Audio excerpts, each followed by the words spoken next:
Hey guys, welcome back. We're on day 48 of reading the Bible.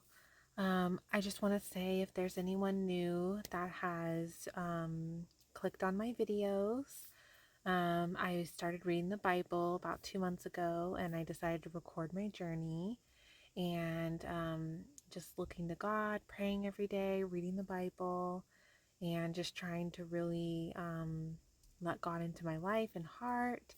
And I'm hoping that if you're, wanting to do the same, join me. You can start at the beginning or you can pick up right now if you'd like. It's up to you. And then, of course, don't forget to pray every day. That's where, I feel like God really will um, hear you, like if you pray for, him to help you open your heart to him and then, read the word also as well, the Bible. And then I don't know why this just popped in my head, but I feel like um if there's I know I have like two people for sure that have been following me for a little bit with reading the Bible, and I don't know if there's anyone else, but um if you're following along with me and you're having a little bit of trouble um, staying consistent with reading the Bible every day, like I do some days, um, I definitely feel like don't give up. I'm not giving up. I know that some days I'm not able to upload every day because I have trouble with the app or whatever circumstance happened or I had a bad day. But I do want you to know, though, I still read the Bible every day. Even if I don't record that day, when I record the chapters, I'm reading it. Or I'm on, YouTube or reading this book about strongholds. So, like, I'm still getting pieces from the Bible in my everyday, whether it's just little pieces or full chapters.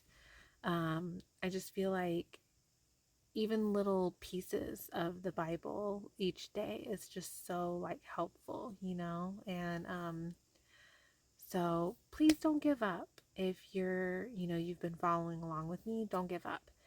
Let's keep going, stick to it. And I know that the past couple days I've had trouble with the Bible and I felt a little like um I don't know, I felt a little like disconnected from God the past couple days, and I think it was just because I was just having a really hard time, like um, with just everyday problems, and then I feel like it got in the way of me connecting with God. But I'm starting to feel better again, and um, I'm feeling a little more like clear-headed today. So I'm hoping that the chapters today I'm able to like soak in a little bit better. So, well, let's hope so. All right, guys, let's get to it. The Lord instructed Moses, "Speak to the Israelites and take one staff from them for each ancestral tribe, 12 staffs from all the leaders of their tribes. Write each man's name on his staff. Write Aaron's name on Levi's staff, because there is to be one staff for the head of each tribe. Then place them in the tent of meeting in front of the testimony where I meet with you. The staff of the man I choose will sprout, and I will rid myself of the Israelites' complaints that they have been making about you."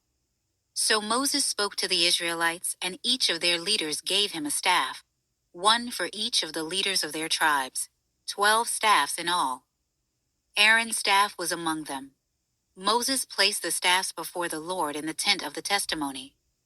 The next day, Moses entered the tent of the testimony and saw that Aaron's staff, representing the house of Levi, had sprouted, formed buds, blossomed, and produced almonds. Moses then brought out all the staffs from the Lord's presence to all the Israelites. They saw them, and each man took his own staff.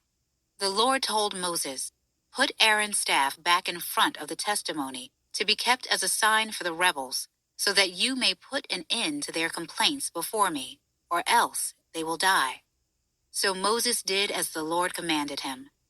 Then the Israelites declared to Moses, "Look, we're perishing. We're lost. We're all lost. Anyone who comes near the Lord's tabernacle will die. Will we all perish?" The Lord said to Aaron, "You, your sons, and your ancestral family will be responsible for iniquity against the sanctuary. You and your sons will be responsible for iniquity involving your priesthood. But also bring your relatives with you from the tribe of Levi, your ancestral tribe, so they may join you and assist you and your sons in front of the tent of the testimony. They are to perform duties for you and for the whole tent. They must not come near the sanctuary equipment or the altar. Otherwise, both they and you will die.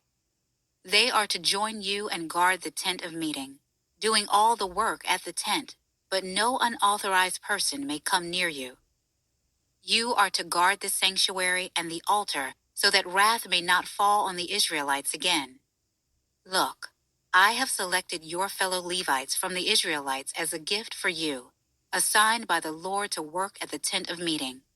But you and your sons will carry out your priestly responsibilities for everything concerning the altar and for what is inside the curtain, and you will do that work. I am giving you the work of the priesthood as a gift.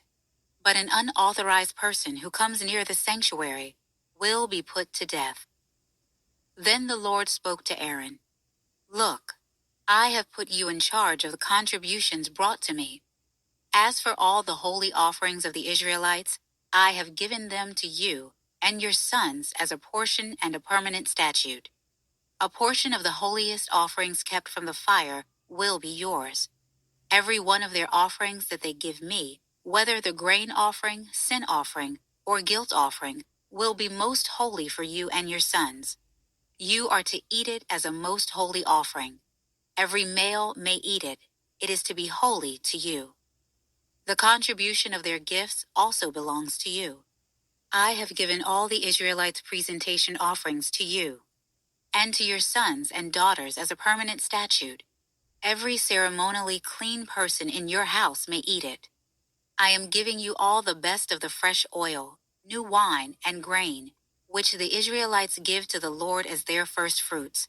The first fruits of all that is in their land, which they bring to the Lord, belong to you.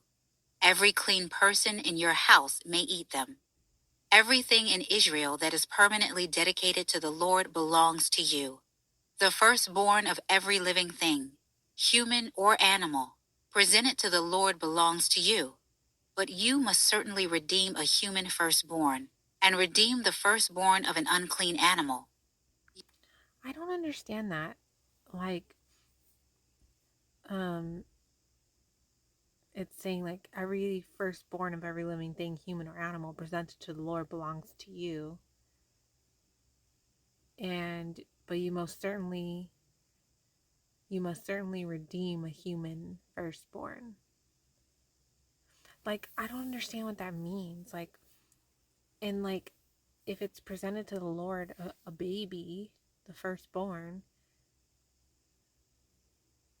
like, what does that mean? They don't like keep it. Like, I know they get to eat the food and the wine and all that, but what about the animals and the babies? Like, what does that mean? Belongs to you. Does that like mean they get to keep the babies and the animals? Like, I don't. Ooh. You will pay the redemption price for a month-old male according to your assessment. 5 shekels of silver by the standard sanctuary shekel, which is 20 gerahs. However, you must not redeem the firstborn of an ox, a sheep, or a goat. They are holy. You are to splatter their blood on the altar and burn their fat as a food offering for a pleasing aroma to the Lord. But their meat belongs to you. It belongs to you like the breast of the presentation offering and the right thigh. I give to you and to your sons and daughters all the holy contributions that the Israelites present to the Lord as a permanent statute. It is a permanent covenant of salt before the Lord for you as well as your offspring. The Lord told Aaron, "You will not have an inheritance in their land. There will be no portion among them for you. I am your portion and your inheritance among the Israelites. Look, I have given the Levites every tenth in Israel as an inheritance in return for the work they do, the work of the tent of meeting. The Israelites must never again come near the tent of meeting, or they will incur guilt and die. The Levites will do the work of the tent of meeting, and they will bear the consequences of their iniquity. The Levites will not receive an inheritance among the Israelites. This is a permanent statute throughout your generations. For I have given them the tenth that the Israelites present to the Lord as a contribution for their inheritance. That is why I told them that they would not receive an inheritance among the Israelites. The Lord instructed Moses, "Speak to the Levites and tell them, when you receive from the Israelites the tenth that I have given you as your inheritance, you are to present part of it as an offering to the Lord, a tenth of the tenth. Your offering will be credited to you as if it were your grain from the threshing floor, or the full harvest from the winepress. You are to present an offering to the Lord from every tenth you receive from the Israelites. Give some of it to the priest Aaron as an offering to the Lord. You must present the entire offering due the Lord from all your gifts. The best part of the tenth is to be consecrated. Tell them further, once you have presented the best part of the tenth, and it is credited to you Levites as the produce of the threshing floor or the winepress, then you and your household may eat it anywhere. It is your wage in return for your work at the tent of meeting. You will not incur guilt because of it once you have presented the best part of it. But you must not defile the Israelites' holy offerings, so that you will not die." The Lord spoke to Moses and Aaron. "This is the legal statute that the Lord has commanded. Instruct the Israelites to bring you an unblemished red cow that has no defect and has never been yoked." Okay. So when I record these chapters in the morning, I do it when I'm doing my makeup. And so I'll just turn the volume up and listen. Um, and so I was doing my makeup and I heard a red cow. And I immediately stopped what I was doing and looked down just to make sure I heard that correctly. What a red cow? Like, is that even a thing?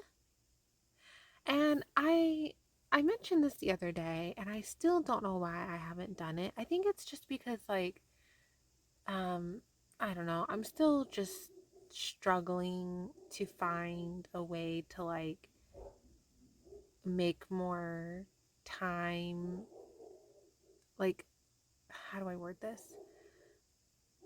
I'm having trouble changing my routine in order to make more of an effort to like really study the Bible. So like I would love to have like a pen and paper while I'm reading this and to do this, but I'm struggling, like I'm usually like my daughter's playing on the floor and I'm just trying to keep her safe while I'm doing my makeup and recording these chapters. And then, the rest of the day I'm busy doing stuff. So it's like I just never think about like sitting down and studying the Bible more, like specifically the chapters for each day. But I don't know. It's hard. It's definitely a lifestyle change. It's only been like 2 months also. So I feel like I shouldn't be too hard on myself, because I am trying. I mean, I pray every single day, sometimes multiple times a day. I mean, I've been pretty consistent with that for the most part. So I feel like that is great. And, there's a lot of people that I, you know, probably wouldn't even try to read the Bibles, which I am. And like, I'm really trying to understand it. So I feel like I should give myself some credit for that too. I'm not going to understand everything in the Bible the first time I read it. I mean, that's just not realistic. So, um, sorry. Anyways, long story short, I'm gonna have to look up what the heck a red cow means in this. Give it to the priest Eleazar, and he will have it brought outside the camp and slaughtered in his presence. The priest Eleazar is to take some of its blood with his finger and sprinkle it 7 times toward the front of the tent of meeting. The cow is to be burned in his sight. Its hide, flesh, and blood are to be burned along with its waste. The priest is to take cedar wood, hyssop, and crimson yarn and throw them onto the fire where the cow is burning. Then the priest must wash his clothes and bathe his body in water. After that, he may enter the camp, but he will remain ceremonially unclean until evening. The one who burned the cow must also wash his clothes and bathe his body in water, and he will remain unclean until evening. A man who is clean is to gather up the cow's ashes and deposit them outside the camp in a ceremonially clean place. The ashes will be kept by the Israelite community for preparing the water to remove impurity. It is a sin offering. Then the one who gathers up the cow's ashes must wash his clothes, and he will remain unclean until evening. This is a permanent statute for the Israelites and for the alien who resides among them. The person who touches any human corpse will be unclean for 7 days. He is to purify himself with the water on the 3rd day and the 7th day. Then he will be clean. But if he does not purify him on the 3rd day and 7th days, he will not be clean. Anyone who touches a body of a person who has died and does not purify him defiles the tabernacle of the Lord. The person will be cut off from Israel. He remains unclean because the water for impurity has not been sprinkled on him, and his uncleanness is still on him. This is the law when a person dies in a tent. Everyone who enters the tent and everyone who is already in the tent will be unclean for 7 days, and any open container without a lid tied on it is unclean. Anyone in the open field who touches a person who has been killed by the sword or has died, or who even touches a human bone or a grave, will be unclean for 7 days. For the purification of the unclean person, they are to take some of the ashes of the burnt sin offering, put them in a jar, and add fresh water to them. A person who is clean is to take hyssop, dip it in the water, and sprinkle the tent, all the furnishings, and the people who were there. He is also to sprinkle the one who touched a bone, a grave, a corpse, or a person who has been killed. The one who is clean is to sprinkle the unclean person on the 3rd day and the 7th day. After he purifies the unclean person on the 7th day, the one being purified must wash his clothes and bathe in water, and he will be clean by evening. But a person who is unclean and does not purify himself, that person will be cut off from the assembly because he has defiled the sanctuary of the Lord. The water for impurity has not been sprinkled on him. He is unclean. This is a permanent statute for them. The person who sprinkles the water for impurity is to wash his clothes, and whoever touches the water for impurity will be unclean until evening. Anything the unclean person touches will become unclean, and anyone who touches it will be unclean until evening. The entire Israelite community entered the wilderness of Zin in the 1st month, and they settled in Kadesh. Miriam died and was buried there. There was no water for the community, so they assembled against Moses and Aaron. The people quarreled with Moses and said, "If only we had perished when our brothers perished before the Lord. Why have you brought the Lord's assembly into this wilderness for us and our livestock to die here? Why have you led us up from Egypt to bring us to this evil place? It's not a place of grain, figs, vines, and pomegranates, and there is no water to drink." Then Moses and Aaron went from the presence of the assembly to the doorway of the tent of meeting. They fell face down, and the glory of the Lord appeared to them. The Lord spoke to Moses, "Take the staff and assemble the community. You and your brother Aaron are to speak to the rock while they watch, and it will yield its water. You will bring out water for them from the rock and provide drink for the community and their livestock. So Moses took the staff from the Lord's presence just as he had commanded him. Moses and Aaron summoned the assembly in front of the rock, and Moses said to them, "Listen, you rebels. Must we bring water out of this rock for you?" Then Moses raised his hand and struck the rock twice with his staff, so that abundant water gushed out, and the community and their livestock drank. But the Lord said to Moses and Aaron, "Because you did not trust me to demonstrate my holiness in the sight of the Israelites, you will not bring this assembly into the land I have given them. These are the waters of Meribah, where the Israelites quarreled with the Lord, and he demonstrated his holiness to them." Moses sent messengers from Kadesh to the king of Edom. "This is what your brother Israel says. You know all the hardships that have overtaken us. Our ancestors went down to Egypt, and we lived in Egypt many years. But the Egyptians treated us and our ancestors badly. When we cried out to the Lord, he heard our plea and sent an angel and brought us out of Egypt. Now look, we are in Kadesh, a city on the border of your territory. Please let us travel through your land. We won't travel through any field or vineyard or drink any well water. We will travel the king's highway. We won't turn to the right or to the left until we have traveled through your territory." But Edom answered him, "You will not travel through our land, or we will come out and confront you with the sword." "We will go on the main road," the Israelites replied to them. "And if we or our herds drink your water, we will pay its price. There will be no problem. Only let us travel through on foot." Yet Edom insisted, "You may not travel through." And they came out to confront them with a large force of heavily armed people. Edom refused to allow Israel to travel through their territory, and Israel turned away from them. After they set out from Kadesh, the entire Israelite community came to Mount Hor. The Lord said to Moses and Aaron at Mount Hor, on the border of the land of Edom, "Aaron will be gathered to his people.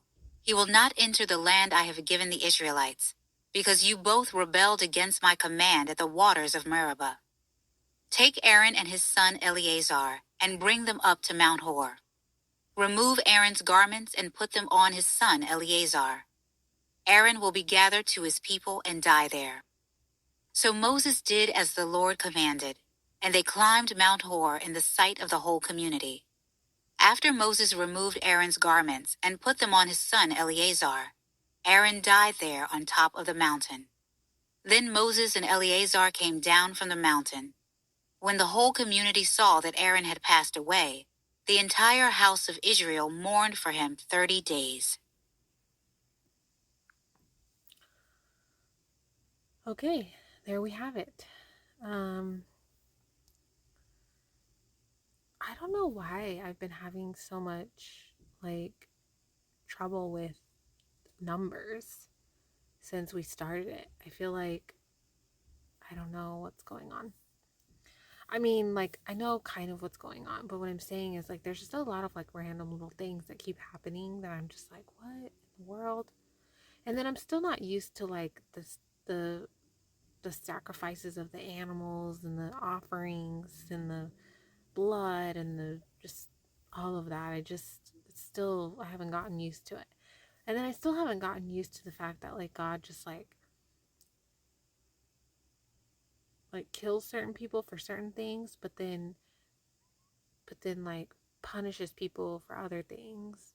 I don't know. I don't know. I think I just need to keep praying to God and asking him to continue to help me to understand him and his word more, because he's the only one that can help me with that at the end of the day. I can get help from other people too, but really, really at the end of the day, God's going to be able to shine more light or guide me to who can shine more light on it. So, I don't know. I don't know, guys. I don't know. Okay, well, I am going to get ready for bed because it's late, and I will talk to you guys tomorrow. Good night.